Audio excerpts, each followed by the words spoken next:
what's going on, everybody? Hope that you're doing well. Already all the way through March. Holy cow, going really quick. Wanted to jump on here and just talk about what's going on in the market, what's going on in March. We've seen this big recovery, right? Things are tending to head in the right direction, it seems like. Talk about what's been going on throughout this entirety of the beginning of the year. It's been absolutely crazy. Wars in Ukraine, Fed tapering, inflation. I mean, there's just a laundry list of items that obviously, if you've turned on the news for even 30 seconds, you've heard a lot about it all. So I want to just give you some insight into everything that's going on, what we're doing at Sierra Ridge, and then I want to give you guys the 30 reasons why you should never, ever invest in the market. Put things into perspective a little bit. So anyways, starting out with what's going on with Sierra Ridge. You know, we've been holding our weekly investment committee meetings, and they've been really, really interesting lately because you know, we always talk about best and worst case scenarios, what's going on with current events, economic events, political events, all the above, everything that could potentially be affecting the markets, obviously. And right now, you know, with everything we're talking about, especially today and over the last few weeks, all the topics we've been covering, it seems like either the upside is really, really high, you know, maybe the war in Ukraine neutralizes or ends, and a lot of good news comes from that, and then the markets might just shoot up in a really drastic and positive manner on, you know, obviously the best case scenario. Worst case scenario, World War III happens. We should all be buying guns and ammo, and the stock market could absolutely just tank. And there's, you know, these drastic comparisons. So obviously, if you've been listening to my podcast or watched any videos before, you know that I'm not about timing these major events. I'm all about timing the market, not timing the market, staying long-term diversified and holding the course. That being said, that doesn't mean that I don't believe in having some sector rotation, making small incremental moves, and at least trying to take advantage of what's happening in the market. So what we've been talking about at Sierra Ridge and within our investment committee meetings, and something that I do personally believe in as well, is having more of a barbell approach. I don't believe it's a good idea to sit in 100% cash and bet on World War III coming. I don't think it's a great idea to put all your chips on red and bet that the war in Ukraine is going to neutralize and we're going to see a major boost. And it doesn't have to do with just the war in Ukraine. Obviously, there's lots of other factors going on that you could bet on by making major drastic moves. But in order to stay better diversified and long-term invested, again, I like to have that barbell type of an approach where we do have some cash on the sidelines and we still do have some money in the market.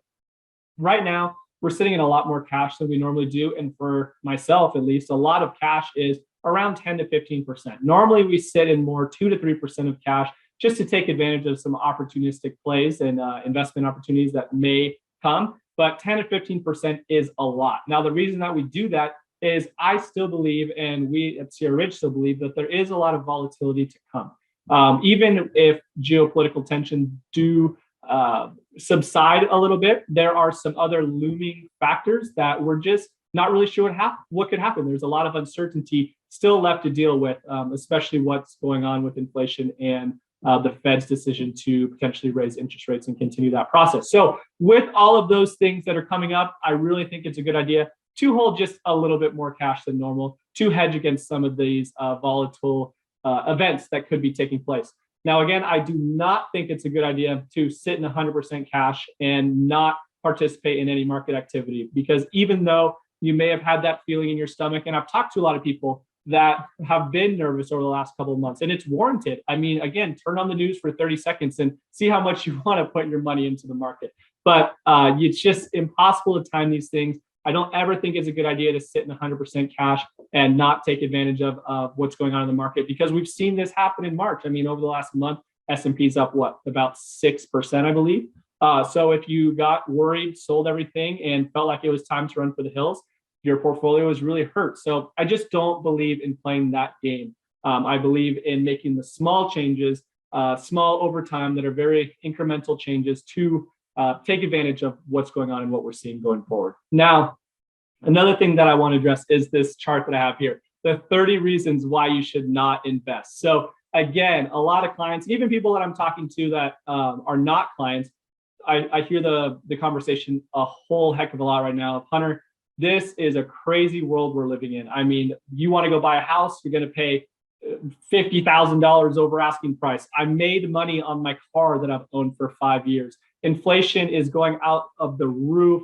What the heck's going on with gas prices? I mean, there's a million reasons to be scared right now. But the weird thing is, there's always going to be another reason. I mean, once oil prices revert back to a mean, once the Fed gets a hold of inflation a little bit, there's going to be something else. And then there's going to be something else. There's always an event that's going to scare investors and provide a little bit of uncertainty. So that's obviously something to consider over the short run. And if you're somebody that is looking to retire, or even if your goal for the bucket of money you have invested is within a year or two period, there's no reason that you should be invested in a manner where these things have a major effect on your portfolio. Anyways, we're going to have you invest in a way that you're way more protected, and the volatility within the broader market, it doesn't have a major impact on your portfolio at all.